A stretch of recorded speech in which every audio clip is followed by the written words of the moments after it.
ang huling sugo ng Allah. At tunay nga na isa lamang ang dapat pag-ukulan ng pagsamba, ang Allah subhanahu wa ta'ala. Kaya itaas ang kanang kamay bilang pagsaksi na isa lamang ang tagapaglikha. Ganyan ang kanang kamay. Sabihin mo, Ashhadu an la ilaha illallah wa ashhadu anna Muhammadan abduhu wa rasuluh. Ako'y sumasaksi at naniniwala na walang ibang Diyos maliban sa Allah. At ako'y naniniwala na si Propeta Muhammad ay huling sugo ng Allah. Allahu Akbar. Ngayon, ikaw na ay kapanalig sa pananampalataya ni Birhen Maria, ni Hesukristo alayhi salam, ni Maryam, at lahat ng mananampalataya.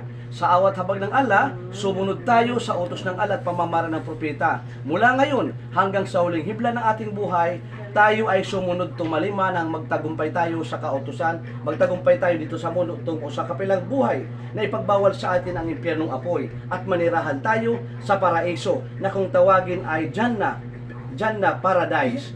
Yun po ang ating gagawin. Ngayon, ikaw ay magsasala para ikaw ay maiwasan ang lahat ng uri ng kasamaan at makatupad tayo sa lahat ng uri ng kabutihan. Ano po? Assalamualaikum. Sabihin mo, wa alaikum musalam. Wa alaikum musalam. Allahu Akbar. Batiin mo naman, Shaida. Assalamualaikum. Isa batin mo. Assalamualaikum. Sige, embrace kayo. Embrace. Alhamdulillah. Oh, bigyan mo siya ng hijab. Oh, sige. Ngayon, ang hijab, ito po ay proteksyon sa kababaihan. Ito ay, ang buhok ay masilang bahagi ng katawan ng babae at para maiwasan ang mga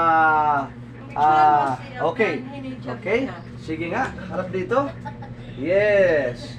Very good. Ayan. Okay. Diba? Masya Allah. Allahu Akbar. Sabihin mo, La ilaha illallah Muhammad Rasul Allah. Allahu Akbar. Takbir. Allah Akbar. Oh, Masya Allah. Assalamualaikum, Andi. Sabihin mo, wa alaikum musalam. Musalam. Opo. Andi, bakit mo naisipang mag-Muslim? Bakit? Gusto ko kasi Gusto mo. Ano ang maganda? Ano ang nakita mo? Bakit ka nag-hijab? Ba't ka naglalagay ng hijab? Bakit? Kasi parang Muslim ako. Kasi para Muslim ka tingnan.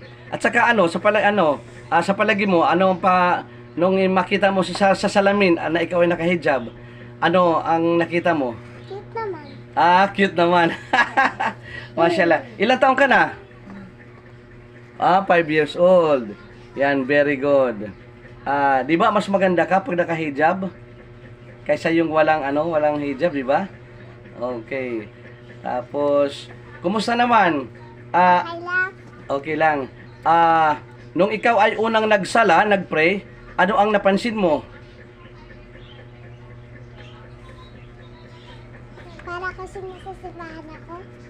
Para kang nasa simbahan. Masya Allah, marunong. Ang totoo dyan, ang pagsasala, ito po ay paraan ng pagsamba sa ating tagapaglikha sa Allah subhanahu wa ta'ala. Ang tawag dito ay total submission and obedience to the will of God, Allah. Ganap na pagsunod pagsuko sa utos at batas ng Allah. Ito po ang susi. Ang panalangin, ang sala, susi ito sa paraiso. Sapagat ang sino man na hindi nagsasala, ano ka mang klaseng tribo, at kung ikaw ay hindi nagsasala, ay ibig sabihin hindi siya makakapasok sa paraiso. Sapagat ang sala, ito ang siyang susi ng paraiso. Ang pagitan ng hindi mananampalataya at mananampalataya ay ang sala, ang panalangin. Assalamualaikum. Assalamualaikum. Sabihin mo, wa alaikumussalam. Wa alaikum. Wa alaikum. Musalam. Masalam. Masya Allah.